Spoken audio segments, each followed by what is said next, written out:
regulatory, quality, and food safety requirements in food industry. Assalamualaikum and hi everyone. My name is Wafiq bin Hairuddin and my group members is Abdul Razik bin Abdul Razak and Muhammad Ali Iqmal bin Amirul. In this video, we're going to talk about the food manufacturing company in Malaysia that forced to shut down or recall products due to non-compliance with food safety regulation. The company that we choose is EHH Food Industry Sdn Bhd. EHH Food Industry Sdn Bhd established in Malaysia in 1978. Is a leading manufacturer of fresh noodles, bean curd, and dry food products known for brands like Chapmuchi and Noble Noodles. This company specializes in fresh yellow noodles, rice noodles, laksa, which we're going to go through in this slide, tofu, and other noodles like pan mi and yimi. EHH Food Industry Sdn Bhd was prosecuted and fined RM10,000 in Kuala Lumpur court for selling laksa products, which is called laksa pendek, that contain a prohibited preservative, which is benzoic acid. Benzoic acid is not allowed under the Food Regulation 1985. Benzoic acid is widely used for food preservative that stop yeast, mold, and bacterial growth. It can extend shelf life, especially in acidic food like sodas, juices, jam, pickle, etc.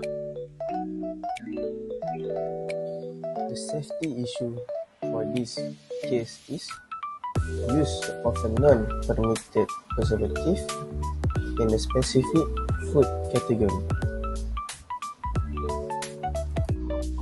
Only permitted food can use benzoic acid, and laksa is not in the listed food based on the Food Regulation 1985. The permitted food is such as soft drinks, chewing gum, and pickle. Meanwhile, the non-permitted food is such as fresh meat, butter, and noodles. So now let's go into the hygiene issues. So firstly, we have an inadequate food safety management system. Secondly, poor monitoring of ingredients and formulation processes. The usage of prohibited preservatives showing that insufficient hygiene practice and improper storage of raw materials, thus causing the manufacturers to depend on chemicals to prevent spoilage. So for the chemical hazard, benzoic acid is a chemical preservative that can be harmful when used in prohibited food categories or at excessive levels. Impact on public health. Long-term consumption might cause allergic reaction, asthma symptom, gastric irritation, and other health effects in sensitive individuals. This is the example of HACCP plan summary. Number 1, CCP1, raw material receiving, significant hazard, chemical, prohibited preservative, critical limits, only approved preservative allowed, monitoring. 1. Ingredient type and certificates. How?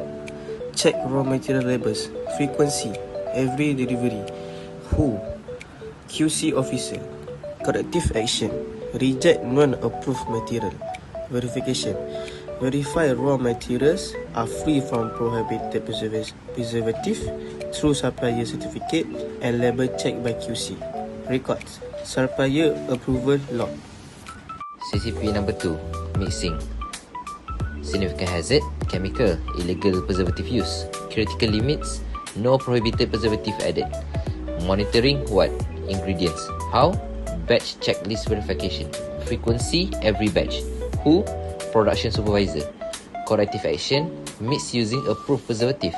Verification, recheck formulation, records to ensure no prohibited preservative added through document review by QC. Records, batch formulation record. Number 3, CCP4, drying, significant hazard, biological, mouse grow. Critical limit, moisture content less than equal 12 to 40%. Monitoring. What? Final moisture level. How? Moisture meter test. Frequency. Every batch. Who? QC technician. Corrective action, re-dry or discard. Verification, drying parameters and moisture content are adequate to avoid preservative use. Record, moisture record. Summary. The laksa pendek case involving EHH food industries and yang berhad highlight a serious food safety violation related to the use of prohibited preservative which constitute a chemical food hazard under Malaysian Food Regulation 1985. A HACCP plan can prevent this by controlling key steps such as a raw material receiving, mixing and drying. Proper monitoring and verification ensure that no prohibited preservatives are used and that drying reduces the need for chemicals. Effective HACCP implementation help protect public health and ensure legal complaints. Industrial talk that our course organize that we attend.